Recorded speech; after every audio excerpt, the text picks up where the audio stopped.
আসসালামু আলাইকুম। অনলাইন ক্লাসে বেলাসী ফাজিল মাদ্রাসার পক্ষ থেকে সকলকে স্বাগতম। প্রিয় অষ্টম শ্রেণীর শিক্ষার্থীবৃন্দ, আশা করি তোমরা সকলে ভালো আছো।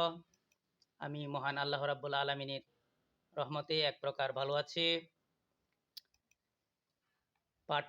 শিক্ষক পরিচিতি, আমি মোহাম্মদ আবুল হুসাইন, সহকারী শিক্ষক, বেলাসী ফাজিল মাদ্রাসা, পোস্ট আমরায়, কাপাসিয়া, গাজীপুর।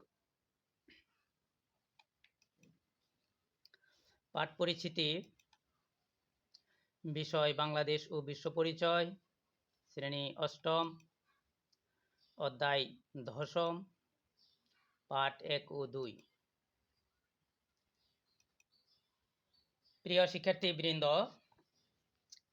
আজকের আলোচনা বাংলাদেশের সামাজিক সমস্যা।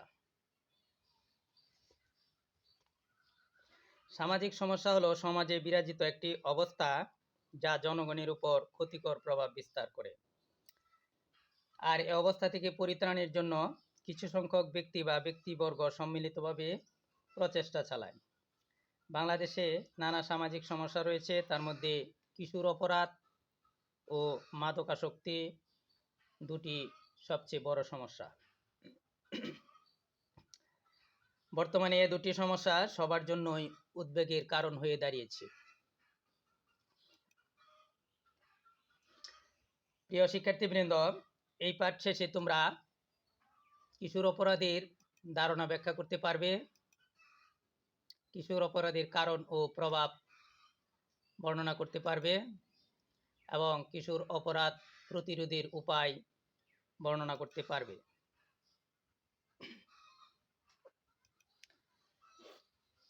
পাঠ 1, কিশোর অপরাধের ধারণা ও কারণ। অপ্রাপ্তবয়স্ক ছেলে মেয়েদের দ্বারা সংগঠিত বিভিন্ন ধরনের অপরাধকে বলা হয় কিশোর অপরাধ। কোন বয়স পর্যন্ত অপরাধীকে কিশোর অপরাধী বলা হবে তা নিয়ে অবশ্য সমাজবিজ্ঞানী ও আইনবিদদের মধ্যে মতপার্থক্য রয়েছে। বাংলাদেশ, ভারত ও শ্রীলঙ্কায় 7 থেকে 14 বছর বয়সী কিশোরদের অপরাধমূলক কাজকে কিশোর অপরাধ বলা হয়। অন্যদিকে পাকিস্তান ও থাইল্যান্ড কিশোর অপরাধীদের বয়সসীমা 7 থেকে 18 বছর, আর জাপানে এ বয়সসীমা 14 থেকে 20 বছর। কিশোর বয়সে এরা রাষ্ট্র ও সমাজের আইন ও নিয়ম ভাঙে বলেই তাদেরকে বলা হয় কিশোর অপরাধী। কিশোর অপরাধীরা সাধারণত যেসব অপরাধ করে থাকে সেগুলো হচ্ছে চুরি, খুন, জুয়া খেলা, স্কুল পালানো, বাড়ি থেকে পালানো, পরীক্ষায় নকল করা, বিদ্যালয় ও পথেঘাটে উচ্ছৃঙ্খল আচরণ, পকেটমার, মারপিট করা, বোমাবাজি, গাড়ি ভাঙচুর, বিনা টিকিটে ভ্রমণ, পথেঘাটে মেয়েদের উত্ত্যক্ত করা, এসিড নিক্ষেপ, নারী নির্যাতন, অশোভন ছবি দেখা, মাদক গ্রহণ ইত্যাদি। আমাদের দেশে কিশোর অপরাধীও সাধারণত এ ধরনের কাজই বেশি করে থাকে।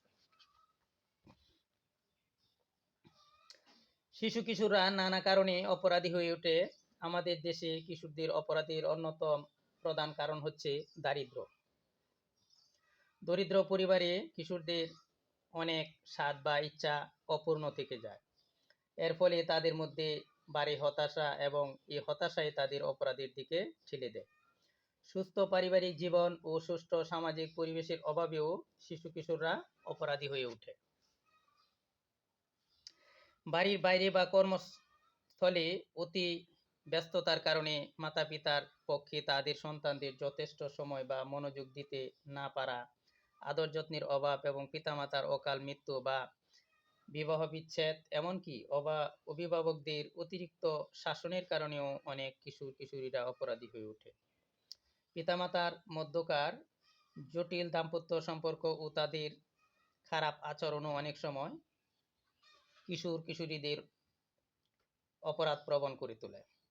সংসার থেকে অপরাধী, দুশ্চরিত্র এবং অযোগ্য ও উদাসীন পিতামাতা সন্তানরাও অসংযত আচরণ করে এবং পরে তারা অপরাধী হয়ে বেড়ে ওঠে।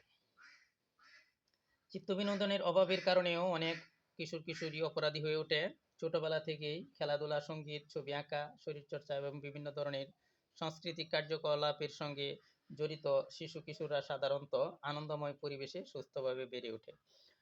অন্যদিকে যারা এসবের অভাবে সুযোগ পায় না, তারা মানসিক অস্থিরতা থেকে মুক্তির পথ খুঁজে তারাই পরে নানা রকমের অপরাধে জড়িয়ে পড়ে। শহরের বিভিন্ন এলাকায় ও শিল্পাঞ্চলে বস্তি রয়েছে। বস্তির পরিবেশ ও সেখানকার নানা খারাপ অভিজ্ঞতা শিশু কিশোরদের অপরাধী করে তোলে। সঙ্গদোষে বা অভাবের তাড়নায় ও বস্তির শিশু কিশোররা অপরাধের সঙ্গে জড়িত হয়ে পড়ে। দরিদ্র পরিবারের শিশু কিশোররা অল্প বয়সেই নানা রকম কাজ করে টাকা উপার্জন করতে বাধ্য হয়। অর্থ উপার্জন করতে গিয়ে বা লোভে পড়েও তারা অনেক সময় অপরাধের দিকে ঝুঁকে পড়ে। শারীরিক মানসিক ত্রুটি বা বৈকল্যঙ্গ শিশু মনে হীনমন্যতার জন্ম দেয়। এর ফলেও অনেকেই অপরাধী হতে পারে। আবার বেশি রকম আবেগপ্রবণ বা প্রতিভাবান শিশু কিশোররাও অনেক সময় অপরাধী হয়ে ওঠে, কারণ এ ধরনের শিশু কিশোরদের মানসিক গঠন সাধারণের চেয়ে জটিল হয়। তারাও তাদের প্রতিভা বিকাশের উপযুক্ত পরিবেশের অভাবে অপরাধী হয়ে উঠতে পারে। যেসব পিতামাতা বারবার কর্মস্থল পরিবর্তন করে তাদের সন্তানরা নতুন নতুন পরিবেশের সঙ্গে খাপ খাইয়ে নিতে পারে না, সঙ্গী বা বন্ধু নির্বাচনে তাদের সমস্যা হয়। এভাবে সঙ্গদোষেও কেউ কেউ অপরাধী হতে পারে। বর্তমানে মোবাইল ও ইন্টারনেটের অপব্যবহারের ফলেও সমাজে অনেক অপরাধী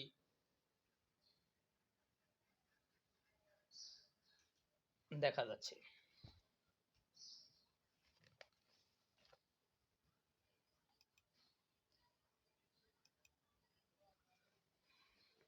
পার্ট 2, কিশোর অপরাধীর প্রভাব ও প্রতিকার। কিশোর অপরাধীর প্রভাব ও প্রতিরোধ, অর্থাৎ আমরা দেখতেছি যে কিশোররা যেসব অপরাধ করে এর প্রভাব কতটুক বিস্তার লাভ করেছে এবং এটা কিভাবে প্রতিরোধ করা যায় তা নিয়ে এখন আমি আলোচনা করব। বাংলাদেশে কিশোররা সাধারণত যেসব অপরাধ করে তার মধ্যে রয়েছে চুরি, পকেটমার, বিনা টিকিটে রেল ভ্রমণ, মানুষ, দোকানপাট, বাড়িঘর ও যানবাহনের উপর হামলা, ভাঙচুর, অগ্নিসংযোগ ও অন্যান্য নাশকতামূলক কাজ এবং মেয়েদের উত্ত্যক্ত করা প্রভৃতি। এছাড়াও কিশোর কিশোরীরা অনেক সময় দল বেঁধে ডাকাতি বা ব্যবসায়ীদের কাছ থেকে জোরপূর্বক চাঁদা আদায় করে থাকে। কখনো কখনো তারা খুন পর্যন্ত করে। যে পরিবারে এরকম কিশোর অপরাধী আছে তাহাদের পারিবারিক শান্তি বিনষ্ট হয়। কখনো কখনো বাংলাদেশের শহর ও গ্রামাঞ্চল সর্বত্রই কিশোর অপরাধীরা মেয়েদের উত্ত্যক্ত করার ঘটনা শোনা যায়। তাহারা মেয়েদের প্রতি অশ্লীল ও অশোভন উক্তি করে। এদের কারণে মেয়েরা নিরাপদে স্কুল ও কলেজে মাদ্রাসায় যাতায়াত করতে পারে না। বখাটে কিশোরদের অন্যায় প্রস্তাবে সাড়া না দিলে তারা মেয়েদের অপহরণ, শারীরিক নির্যাতন বা তাদের উপর অ্যাসিড নিক্ষেপ করে। প্রতিবাদ করতে গিয়ে অনেক সময় অভিভাবকরাও তাহাদের আক্রমণের শিকার হয়। এসব বখাটেদের উৎপাত কখনো কখনো ছাত্রছাত্রীদের পড়াশোনা বন্ধ হয়ে যায়।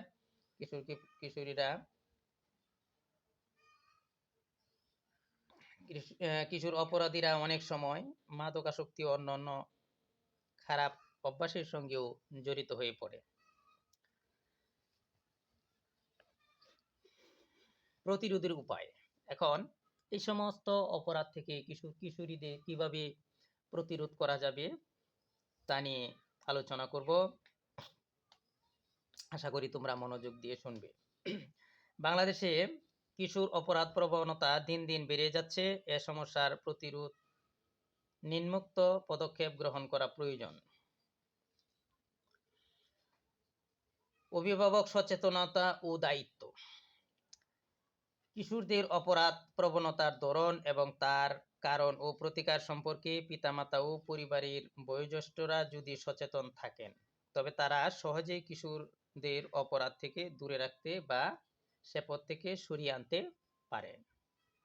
এজন্য পরিবারে সন্তানদের সুস্থ মানসিক বিকাশের উপযুক্ত পরিবেশ সৃষ্টি করতে হবে, তাদের চলাফেরার উপর নজর রাখতে হবে এবং তাদের বন্ধু ও সাথীদের সম্পর্কে খোঁজখবর রাখতে হবে। সন্তানদের সঙ্গে সহজ ও স্বাভাবিক সম্পর্ক গড়ে তুলতে হবে। আর্থসামাজিক কর্মসূচি। কিশোরদের অপরাধ প্রবণতার একটি প্রধান কারণ পরিবারের দারিদ্র্য। সেজন্য অভিভাবকদের জন্য কর্মসংস্থানের সুযোগ সৃষ্টি ও পরিবারের আর্থিক অবস্থার উন্নতি ঘটাতে হবে। এ ব্যাপারে সরকার এবং বিভিন্ন বেসরকারি সংস্থাকে এগিয়ে আসতে হবে। শিক্ষার সুযোগ। সকল শিশু কিশোরকে প্রাতিষ্ঠানিক শিক্ষার আওতায় আনতে হবে। এতে তাহারা একদিকে শিক্ষার প্রভাবে সুস্থ ও সুন্দর জীবন যাপনে আগ্রহী হবে, অন্যদিকে শিক্ষা প্রতিষ্ঠানের পরিবেশ তাদেরকে অপরাধ থেকে দূরে রাখবে। চিত্ত বিনোদন। শিশু কিশোরদের মানসিক বিকাশের জন্য পাড়া ও মহল্লায় পাঠাগার, ব্যায়ামগার প্রভৃতি স্থাপন করা প্রয়োজন। এছাড়া বিদ্যালয়, মাদ্রাসা ও আবাসিক এলাকায় খেলার মাঠ থাকতে হবে। উল্লেখিত কার্যক্রম ছাড়াও শিশু কিশোরদের সব রকম খারাপ কাজ থেকে দূরে রাখতে হবে। এজন্য টেলিভিশনে ও অন্যান্য মাধ্যমে তাদেরকে জ্ঞান বিজ্ঞান ও তথ্যমূলক এবং সুস্থ ও আনন্দদায়ক দেশি ও বিদেশি শিক্ষামূলক অনুষ্ঠান দেখানোর ব্যবস্থা করতে হবে। অশোভন ছবি প্রদর্শন এবং প্রকাশনা সম্পূর্ণভাবে বন্ধ করে দিতে হবে। শিশুশ্রম নিষিদ্ধ করতে হবে। শিশু কিশোররা যেন খারাপ সংস্পর্শে না পড়ে সে ব্যাপারে তাহাদের নিজেদের যেমন সতর্ক থাকতে হবে, তেমনি অভিভাবকদেরকেও এ ব্যাপারে সবসময় সজাগ দৃষ্টি রাখতে হবে। এই সমস্ত অবস্থাগুলো অবলোকন করলে আশা করি শিশু কিশোরদেরকে অপরাধ থেকে প্রতিরোধ করা সম্ভব হবে।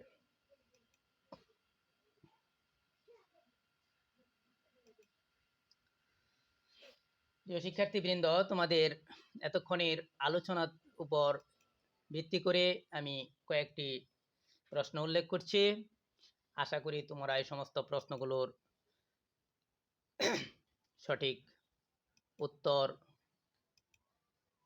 শিখে নিবে। প্রশ্ন 1, সামাজিক সমস্যা কি? সামাজিক সমস্যা আমি প্রথমে বলেছি, তোমরা ইতিমধ্যেই জেনে গিয়েছ যে সামাজিক সমস্যা কি। অর্থাৎ সমাজে বিরাজিত একটি অবস্থা যা জনগণের উপর ক্ষতিকর প্রভাব বিস্তার করে, এটাই হলো সামাজিক সমস্যা। আর এ সমস্ত অবস্থা থেকে পরিত্রাণের জন্য কিছু সংখ্যক ব্যক্তি বা ব্যক্তিবর্গ সম্মিলিতভাবে প্রচেষ্টা চালায়, এগুলো হলো সামাজিক সমস্যা। 2, কিশোর অপরাধ বলতে কি বুঝো? এর বয়স সীমা বর্ণনা করো। আমি পাঠের প্রথম দিকে অর্থাৎ প্রথম পাঠে আলোচনা করেছি যে কিশোর অপরাধ কি।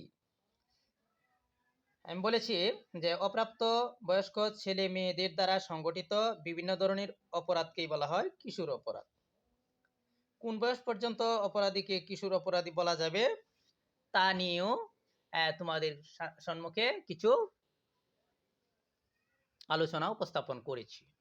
প্রশ্ন 3, সুস্থ পারিবারিক ও সামাজিক পরিবেশের অভাবেই শিশু কিশোররা অপরাধী হয়ে ওঠে, ব্যাখ্যা করো। অর্থাৎ শিশু কিশোররা যেন সুস্থ সামাজিক পরিবেশে বাড়তে পারে সেদিকে আমাদের খেয়াল রাখতে হবে। আর এটার কারণেই বেশিরভাগ শিশু কিশোররা অপরাধী হয়ে ওঠে, এটা তোমরা ব্যাখ্যা করবে। প্রশ্ন 4, কিশোর অপরাধ প্রতিরোধে তোমার মতামত ব্যক্ত করো। অর্থাৎ কিশোরদের অপরাধ প্রতিরোধে কি কি ব্যবস্থা নিলে কিশোর অপরাধীরা অপরাধ করবে না, এ ব্যাপারে তোমাদের মতামত আলোচনা করবে।